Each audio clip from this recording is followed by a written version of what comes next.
राम राम शेतकरी मित्रांनो, पाहुयात अहिल्यानगर जिल्ह्यातील घोडेगाव तसेच वांबोरी येथील आजचे म्हणजे दिनांक 13 जुलै 2026 चे कांदा बाजार भाव. चला तर मित्रांनो, जाणून घेऊयात आज नगर जिल्ह्यामध्ये कांदा भावाची आवकेची परिस्थिती नेमकी कशी होती, मागील बाजाराच्या तुलनेमध्ये कांद्याचे दर आज नेमके कसे आहेत याची सविस्तर माहिती अगदी थोडक्यात आपण या व्हिडिओच्या माध्यमामधून जाणून घेणार आहोत. त्यासाठी मित्रांनो आपल्याला व्हिडिओ संपूर्ण पाहायचा आहे. तर मित्रांनो, सुरुवात आपण करूयात घोडेगाव येथून. घोडेगाव येथे 49,762 गोण्यांची आवक आज आली होती.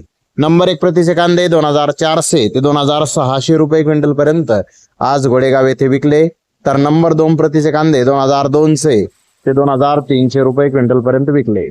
नंबर 3 प्रतीचे कांदे 1800 ते 2000 रुपये क्विंटल पर्यंत विकले. गोल्टा 1400 ते 1700 रुपये क्विंटल पर्यंत विकला. गोल्टी 1200 ते 1500 रुपये क्विंटल पर्यंत विकली. जोड हलका डॅमेज माल 500 ते 1200 रुपये क्विंटल पर्यंत विकला. तर अपवादात्मक गोण्याचे भाव 2600 ते 2800 रुपये क्विंटल पर्यंत आज जास्तीत जास्त घोडेगाव येथे कांद्याला बाजारभाव निघालेले आहेत. तर इकडे वांबोरी येथे 13,650 गोण्यांची आवक आली होती.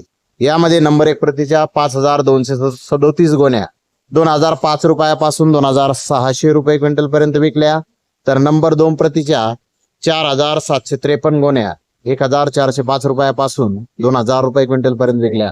नंबर 3 प्रतीच्या 3,366 गोण्या 200 रुपयापासून 1,400 रुपये क्विंटल पर्यंत विकल्या. तर गोल्टी 800 ते 1,600 रुपये क्विंटल पर्यंत आज वांबोरी येथे विकले आहे. जास्तीत जास्त जर पाहिलं तर वांबोरी येथे 32 कांदा गोण्यांना 2,905 ते 3,000 रुपये क्विंटलला बाजारभाव आज निघालेले आहेत. तर धन्यवाद मित्रांनो, आपण माझा व्हिडिओ शेवटपर्यंत पाहिल्याबद्दल. व्हिडिओ आवडल्यास लाईक करा, शेअर करा.